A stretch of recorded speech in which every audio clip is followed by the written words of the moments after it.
बनासकांठा जिले के पालनपुर तहसील सासम गांव की सदियों पुरानी परंपरा के अनुसार सूर्य जति महाराज के शिष्य लक्ष्मण जति महाराज की रथ यात्रा निकली थी।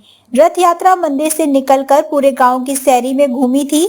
सभी गांववासी मिलकर नाच गाना डीजे के साथ रथ यात्रा में शामिल हुए थे और सभी मोहल्ले की महिलाओं ने गुरु महाराज का फूलहार से स्वागत किया था और रथ यात्रा गांव में घूमकर मंदिर में आए थे और मंदिर में आकर गरबे के साथ नाच गाना किया था।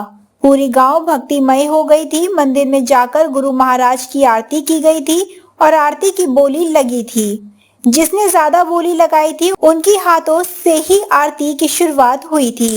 सब लोग आरती करके सभी गांववासी एक साथ मिलजुल कर समूह भोजन किया था। आज सभी गांव वासियों ने अपनी अपनी धंधे वाली रोजगार में छुट्टी रखी थी। सभी दुकानदारों ने अपनी दुकान बंद रखी थी। सभी किसान भाइयों ने अपने ट्रैक्टर को हाथ लगाया नहीं था। सभी नौकरी वाले और रत्न कलाकार भाइयों ने छुट्टी रख रखी थी।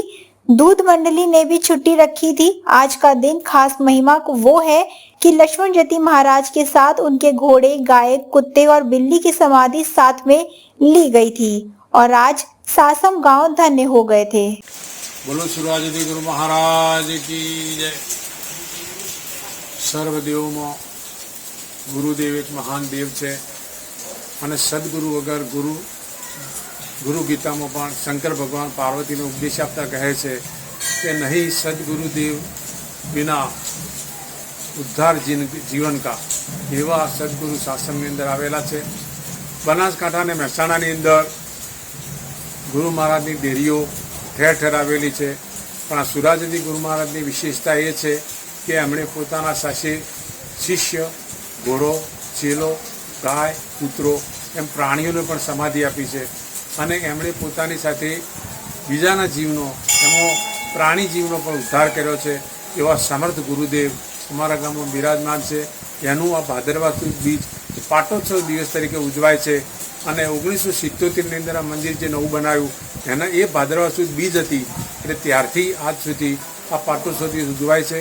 આની અંદર લોકો રજા પાળે છે અને ભક્તિભાવપૂર્વક જોડાય છે અને ભોજનદાતાઓ પણ એડવાન્સ તૈયાર છે એટલે દર સાલ ભોજન પ્રસાદ પણ ગામને મળી રહે છે।